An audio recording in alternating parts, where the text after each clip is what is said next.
الحمد لله نحمده ونستعينه ونستغفره ونؤمن به ونتوكل عليه ونعوذ بالله من شرور أنفسنا ومن سيئات أعمالنا ونعوذ بالله من شرور أنفسنا ومن سيئات أعمالنا ونعوذ بالله من شرور أنفسنا ومن سيئات أعمالنا من يهد الله فلا مضل له ومن يضلله فلا هادي له ونشهد أن لا إله إلا الله وحده لا شريك له لا ضد له ولا ند له ولا مثل له ولا مثال له ونشهد أن سيدنا وسندنا ومولانا محمدا عبده ورسوله أرسله الله تعالى إلى كافة الناس بشيرا ونذيرا وداعيا إلى الله بإذنه وسراجا منيرا بلغ الرسالة وأدى الأمانة وجاهد في سبيل الله حق جهاده حتى أتاه اليقين صلى الله تعالى عليه وعلى آله الطيبين والطاهرين وعلى أصحابه أجمعين وعلى من سلك على نهجهم ودعا بدعوتهم إلى يوم الدين أما بعد فأعوذ بالله من الشيطان الرجيم بسم الله الرحمن الرحيم يا أيها الذين آمنوا اتقوا الله حق تقاته ولا تموتن إلا وأنتم مسلمون يا أيها الذين آمنوا اتقوا الله وقولوا قولا سديدا يصلح لكم أعمالكم ويغفر لكم ذنوبكم ومن يطع الله ورسوله فقد فاز فوزا عظيما قال الله سبحانه وتعالى ألا إن أولياء الله لا خوف عليهم ولا هم يحزنون الذين آمنوا وكانوا يتقون قال النبي صلى الله تعالى عليه وسلم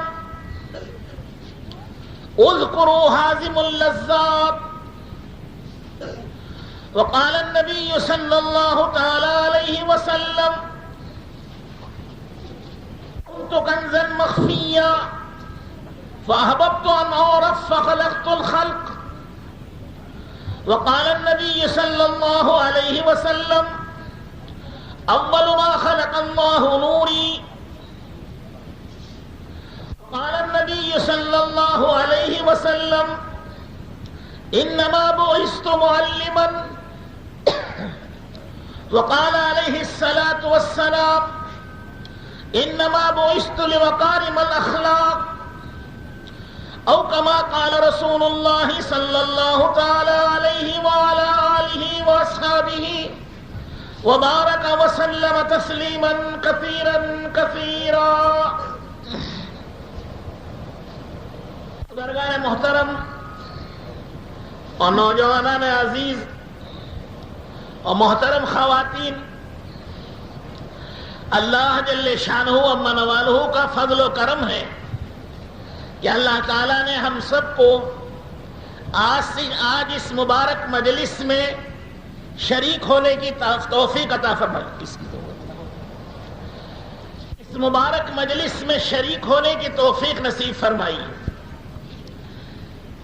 حدیث پاک کا مفہوم ہے کہ جہاں اللہ کا ذکر کیا جاتا ہے،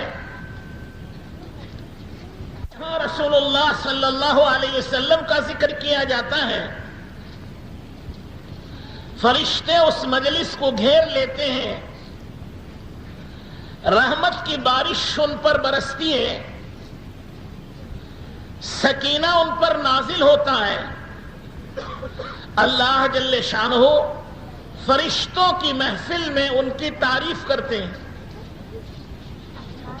مبارک مجلس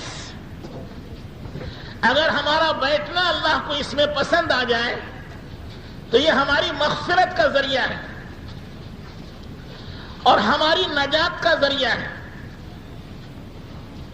بزرگان دین، اولیاء اللہ، یہ اللہ کے لاڈلے و پیارے ہوتے ہیں، ان کا ذکر، ان کی سیرت، ان کے مبارک اوصاف و اخلاق کو بیان کرنا اور سننا یہ ایک مستقل عبادت ہے اور اللہ کی رحمتوں و برکتوں کے حاصل کرنے کا ایک راستہ ہے۔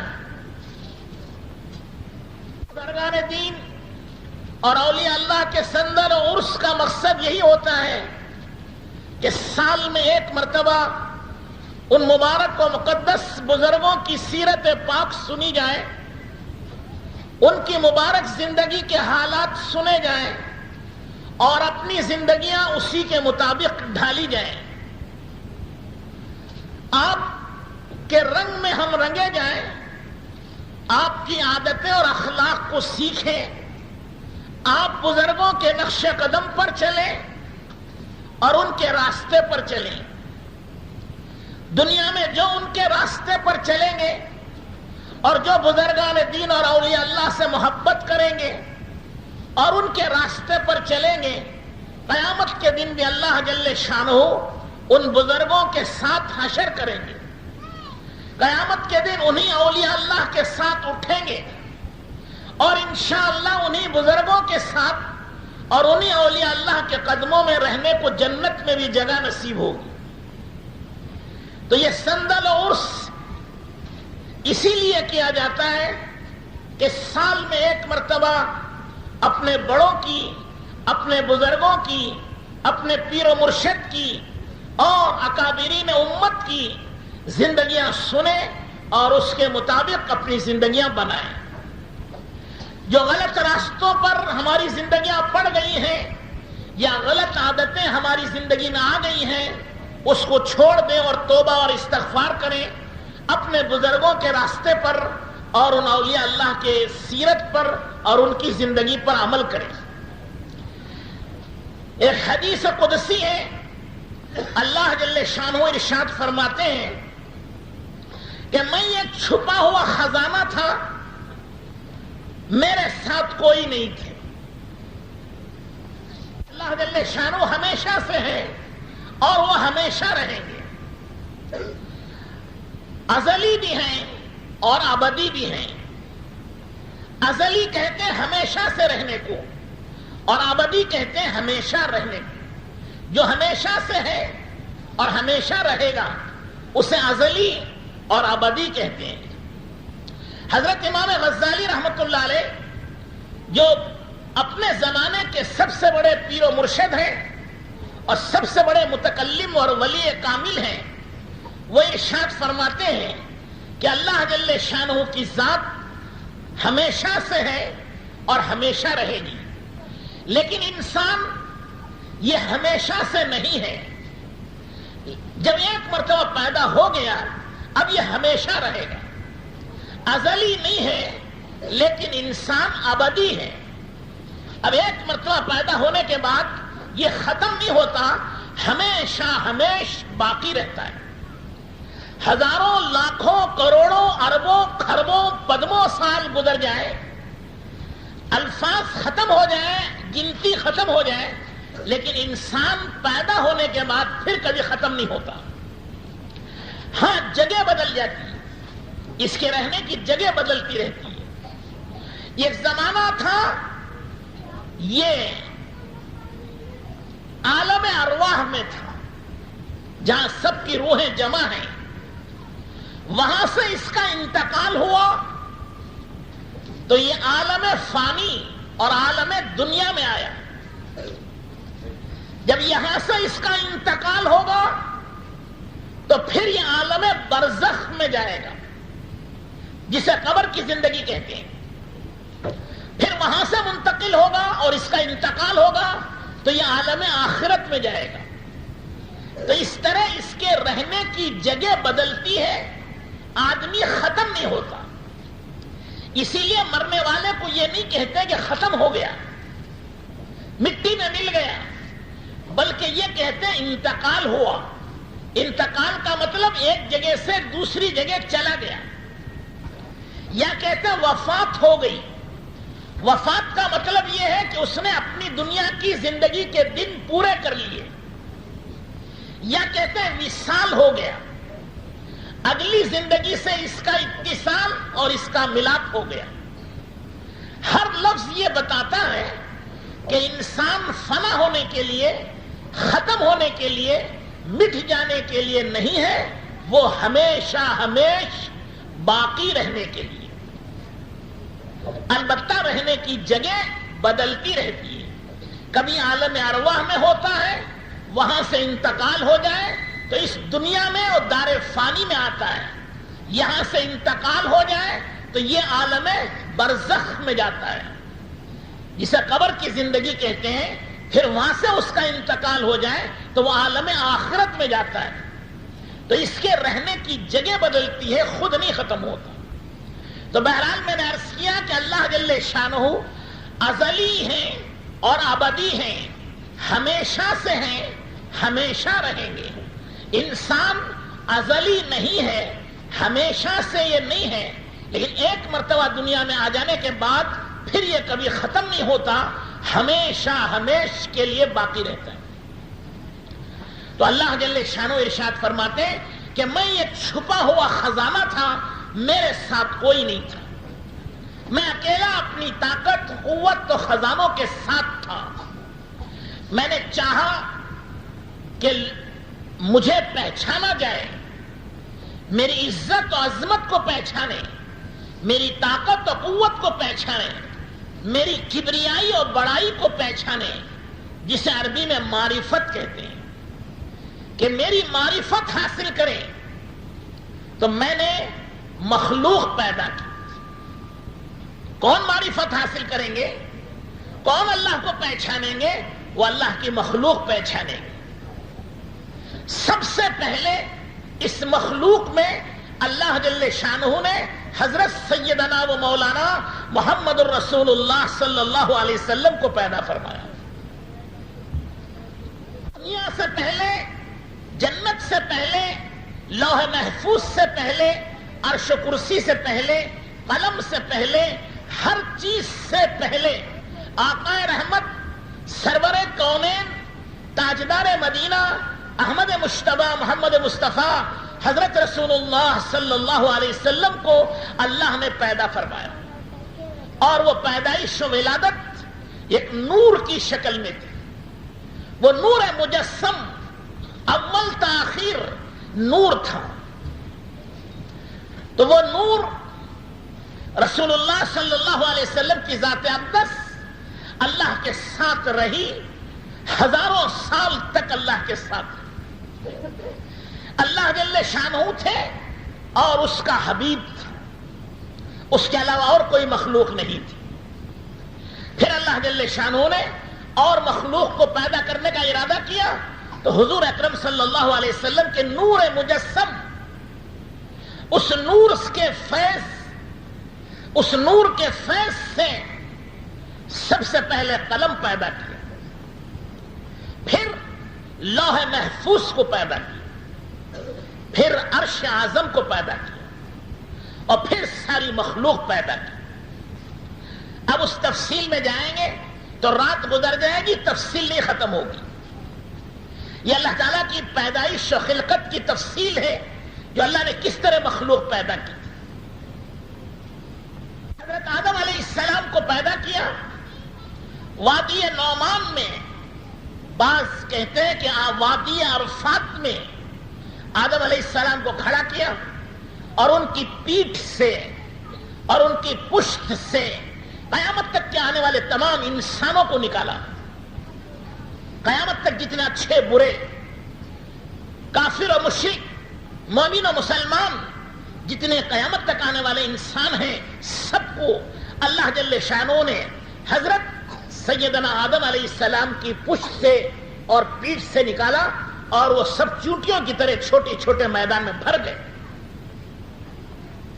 ان میں سے کچھ چہرے چاند کی طرح روشن تھے, کچھ ستاروں کی طرح روشن تھے, کچھ کے چہروں پہ لائٹ و چراغ کی طرح روشنی تھی اور کچھ کے چہرے بجھے ہوئے تھے. کچھ کے چہرے آمنے سامنے تھے, کچھ کندھے سے کندھے ملائے کھڑے تھے, کچھ پیٹھ سے پیٹھ ملائے کھڑے تھے اور کچھ چہرے سے چہرہ آمنے سامنے کھڑے تھے. اللہ جل شانہ نے اس ساری انسانیت سے آدم علیہ السلام کی اس پوری اولاد سے پوچھا, الست بربکم, ارے انسانوں, ارے آدم کی اولاد, ذرا یہ تو بتاؤ کیا میں تمہارا پالنے والا نہیں ہوں؟ تمہاری پرورش کرنے والا, تمہارا رب, تمہارا پالنے والا میں نہیں ہوں؟ اب یہ سوال علم کسی نے حاصل نہیں کیا, معلوم کسی کو ہے نہیں, کون جواب دے گا؟ ایک دوسرے کی طرف دیکھنے لگے کہ اس کا کیا جواب ہوگا, اور ہم نے تو کچھ پڑھا نہیں ہے. کچھ دیر میں انہی چھوٹی چھوٹی شکلوں میں سے ایک شکل 14ویں رات کے چاند سے زیادہ خوبصورت اور روشن تھی. اس کی زبان پاک سے نکلا, انت ربنا یا رب, بلا انت ربنا, بے شک آپ ہی ہمارے پالنہار ہیں. یہ جواب دینے والی ذات اقدس آقا رحمت سرور کونین تاجدار مدینہ احمد مجتبی محمد مصطفیٰ حضرت رسول اللہ صلی اللہ علیہ وسلم کی. نبی خاموش, رسول خاموش, ساری انسانیت خاموش تھی. آقا رحمت صلی اللہ علیہ وسلم نے جواب دیا کہ بے شک آپ ہی ہمارے پیدا کرنے والے اور آپ ہی ہمارے پالنے والے اور پرورش کرنے والے.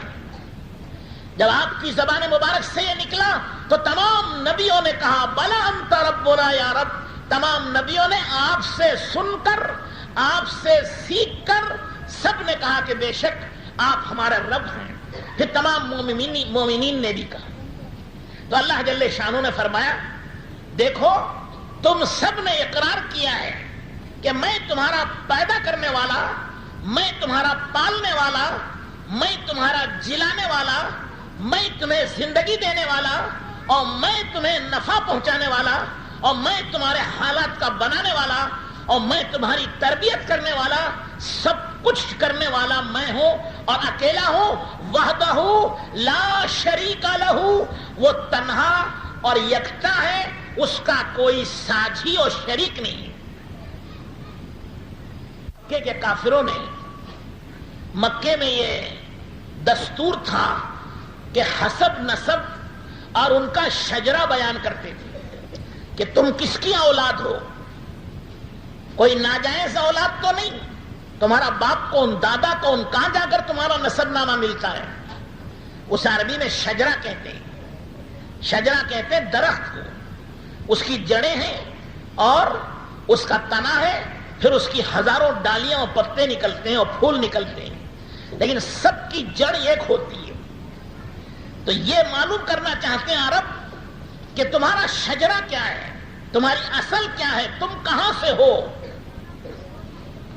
جب نبی کریم صلی اللہ علیہ وسلم نے مکے والوں کو دعوت دی اور لوگوں کو سمجھایا کہ ایک اللہ کی مانو اور اسی کی بندگی اور عبادت کرو, تو سب نے بہت سے سوالات کیے. اس میں ایک سوال یہ بھی کیا کہ تمہارا رب کا شجرہ کیا ہے. شجرہ بیان کرتے ہو کہ تم فلاں کے بیٹے ہو, فلاں کے باپ ہو, فلاں ہو, فلاں ہو, فلاں ہو, تمہارے رب کا شجرہ کیا ہے, وہ نسب نامہ بیان کرو. تو اللہ جل شانہ نے قرآن نازل فرمایا, قل هو اللہ احد اللہ الصمد لم یلد ولم یولد ولم یکن لہ کفوا احد. یہ اللہ تعالیٰ کا شجرہ بیان کیا کہ میرے حبیب ان سے کہو اس کا کوئی شجرہ نہیں ہے, وہ اکیلا ہے, وہ نرادھار ہے. کائنات تو مخلوق کا ذرہ ذرہ اس کا محتاج ہے, لیکن وہ کسی کا محتاج نہیں. وہ کسی سے پیدا نہیں ہوا اور اس سے کوئی پیدا نہیں ہوا اور اس کے برابر بھی کوئی چیز نہیں ہے. تو وہ اللہ جل شانہ کی شان میں